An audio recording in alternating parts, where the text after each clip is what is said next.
the scale is actually therapeutic to use.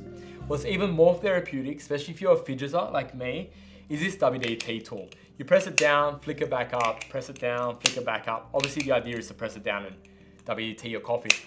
Hi, I'm Peter from Coffee Parts, and today we're going to look at some of the coolest coffee products out in 2025. So only a few years ago, when a company released a product, it was exciting. Think of a Kaya Pearl, then they released the Luna, then the Pearl S. It was products that were released every 6 or 12 months. There was buzz. If you look at the coffee industry in the last 6 or 12 months, there's been so many brands come out of nowhere and so much product developed so quickly.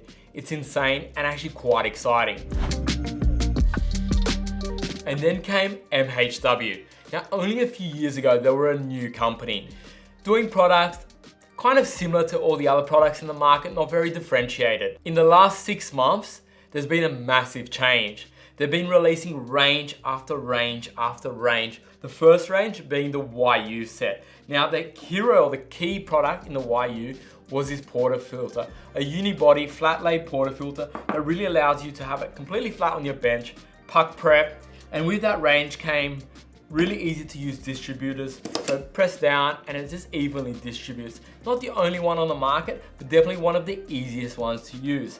Moving on from the YU range, the next range that MHW released was the ASTRA Collection. This was an all black collection, really designed for that stealth look. The portafilter is nothing unique. It's a bottomless portafilter like we've seen with many other brands. What was cool was the portafilter support for it. Now, very small in footprint, but it opens up, which I think is quite cool.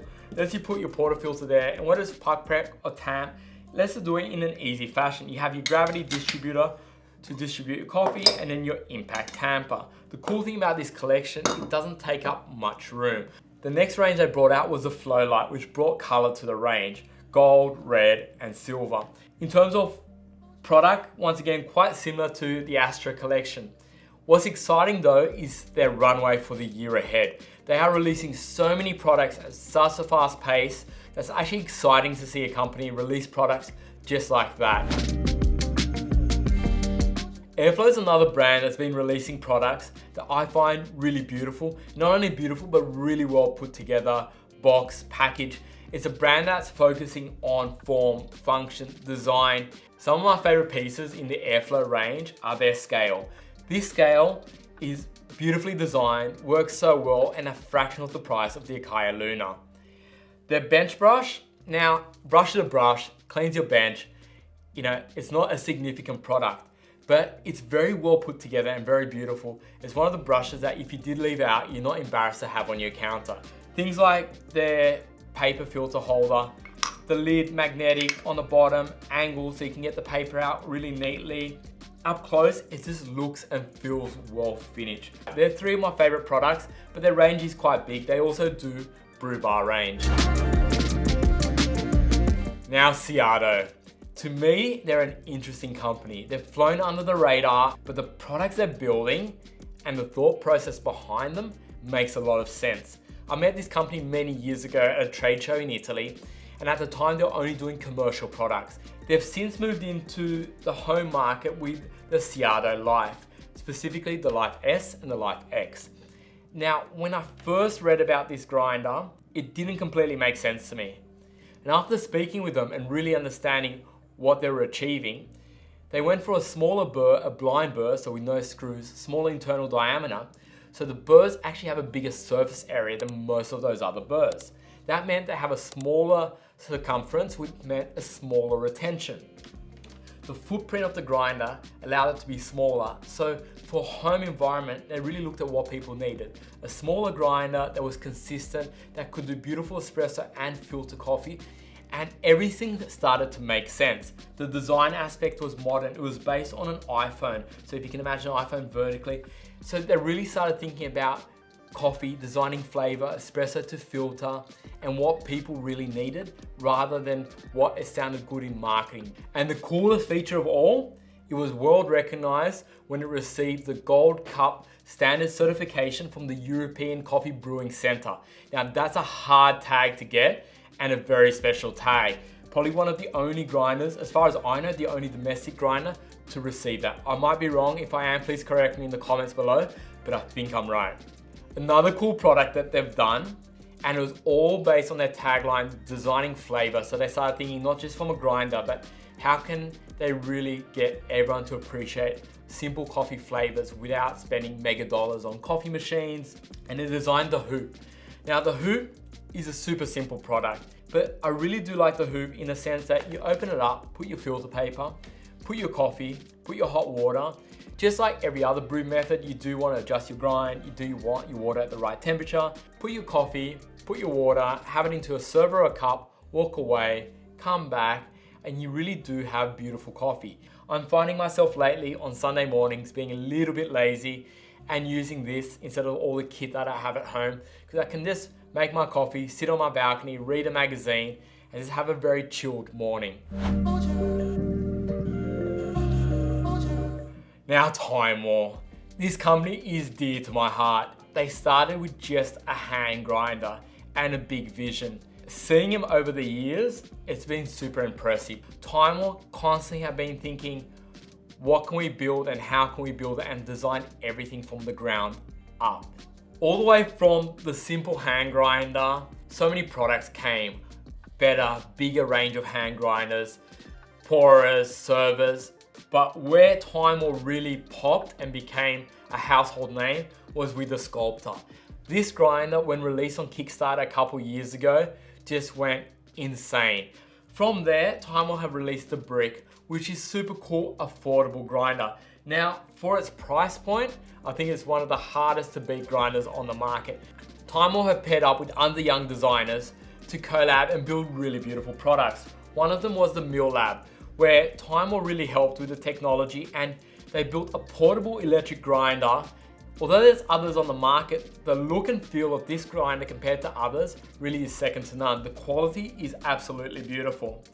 One of the bigger collabs to come out was the Meraki, which has just come off Kickstarter recently. Now, Timemore have invested in this company in collab, built the grinder, and the grinder is a grind by weight in a machine that's a dual boiler, rotary pump, PID. Now, for a home machine, packaged all into one, where you got grind on demand, beautiful tech. This machine really is game changer for the home coffee market. It's something to keep an eye on. It's really cool. And what's cool is the amount of collabs that Timemore's about to get into and the products that are coming out to market. As a brand from day one, they've always listened to our feedback. Now, we might be a small distributor in the scheme of things, but they've listened and where possible evolved. Things like with the Scluptor, the hopper being too small, they've done extension hoppers for it. The dosing cup not having a lip, they've put a lip in. And the same things happened with the Meraki. This unit was a prototype. Us and other people have given them feedback and they've listened. The production ready version has improved from the feedback, but not only have they improved, they're still asking, what can we improve? What do you need? And can you please let us know once it's in market what customers are saying? Timemore Meraki is like, how can we be better? And that's a beautiful philosophy and one that I wish more companies were adopting. Subminimal, the Subscale. Now, this is effectively a cup that you turn on, has a screen on the back, and you can use it to weigh your coffee. Especially if you're using a single dose grinder like the Timemore Scluptor, pairing it with this Subscale really is game changer, but it's just so cool. Like seeing the numbers, the scale is actually therapeutic to use. What's even more therapeutic, especially if you're a fidgeter like me, is this WD-T tool. You press it down, flick it back up, press it down, flick it back up. Obviously the idea is to press it down and WD-T your coffee. But I actually have one of these on my desk now and I've just been using it as a bit of a toy. I probably fidget too much, but I find it quite therapeutic and just fun to play with. So Subminimal, thank you. Now the Espresso. This is a simple product. Effectively, it's a group head brush. And anyone with a coffee machine at home has a group head brush. Where this makes it different is not only cleaning the group head seal, but you're cleaning the shower screen.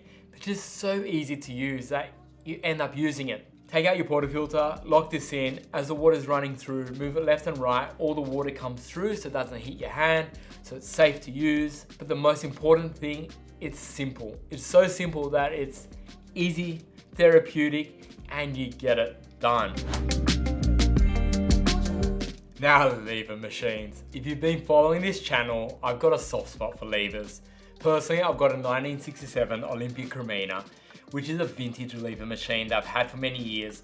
I rarely use it, but when I do, I still get a lot of satisfaction from it. In this case, both MHW and Movna have come out with their versions.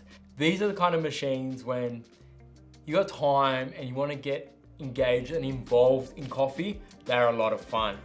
With Movna, one thing I've liked about what they've done is they've looked at the lever machine and thought about how they can re-engineer it. How can they do it different, better, or just try something new? And I respect that. Now, I'm a sucker for levers and I really do like that motion. What they've done is turn the lever into a hand crank. And by moving it, you're effectively pushing the piston down and then back up. Just like the MHW, you do have to warm the chamber and get it to a temperature stable position. But once you do, it's a really nice and unique experience to have a crank to turn. Personally, I like levers. There's something about pulling it and watching your shot, but I do like the thought process and the way that Movna have gone and created something new.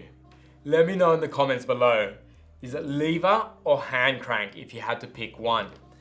And out of all the products today, what products resonate with you? What products do you have? What's on your wish list?